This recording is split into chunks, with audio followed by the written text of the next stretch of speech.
श्रीराम जय जय राम श्रीराम जय जय राम श्रीराम जय जय राम श्रीराम जय जय राम नमस्कार. आज दिनांक 8 डिसेंबर. श्रीराम जय राम जय जय राम. देहाला भगवंत प्राप्ती करता सांभाळावे. श्रीराम जय जय राम श्रीराम जय राम जय जय राम. देहाला भगवंत प्राप्ती करता सांभाळावे. देहाला सांभाळणे जरूर आहे, परंतु भगवंत प्राप्ती करता ते करावे, विषयाकरता नाही करू. बाहेरचा लौकिक सांभाळला, पण होते नव्हते ते घालविले. यात काय मिळविले? हा वेडेपणाच म्हणायचा. आतल्या खोबऱ्याचे रक्षण करण्याकरता करवंटीची जरुरी आहे. केवळ बाह्यांगाचीच जपणूक करणे हेच काही मनुष्याचे अंतिम उद्दिष्ट नाही. बाह्यांगाचे सुख हे काही खरे नाही. मी, माझे यापासून आपण द्वैताला सुरुवात करतो. कल्पनेने जेवढे समजेल तेवढे पाहू लागतो, परंतु शेवटपर्यंत मी कोण याचा आपल्याला पत्ताच लागत नाही. आपली चूक झाली असे समजले म्हणजे दुरुस्त करण्याचा मार्ग पाहावा. जिथून आपली वाट चुकली तिथे परत यावे लागते. मी देही असे म्हणू लागलो, इथे आपली वाट चुकली. असत्याला सत्य मानले ही आपली चूक झाली.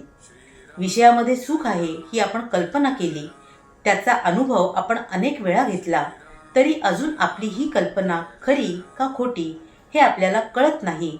हे मात्र काही औरच आहे. खरोखर प्रपंच हा टिपऱ्यांच्या खेळाप्रमाणे आहे.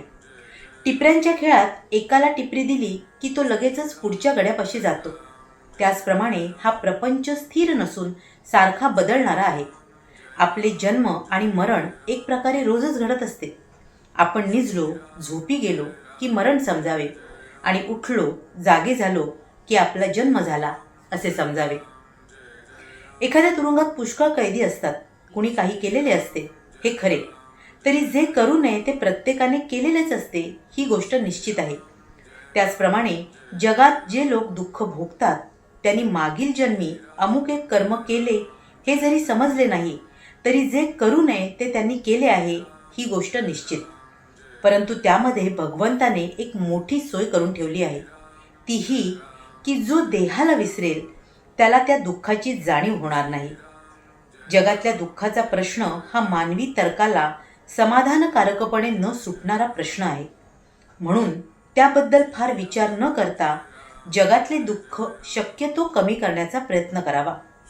ज्याला देवाची पूर्णपणे आठवण असते त्यालाच जगाचा दुःखाचा विसर पडतो. जो स्वतःला पूर्णपणे विसरतो त्यालाच भगवंताची प्राप्ती होते.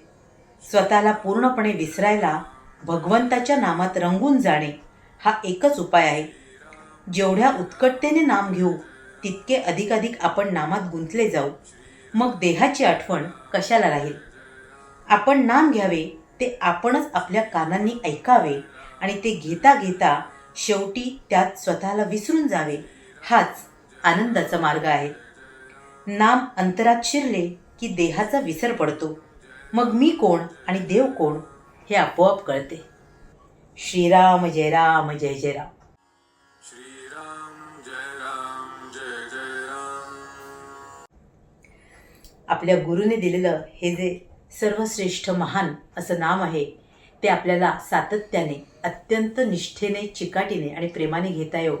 त्यात आपण स्वतःला विसरून जाऊ आणि आपल्या भगवंताची प्राप्ती आपल्याला निश्चितपणे हो, आणि आपल्या आनंदाला आपण प्राप्त करू शकू.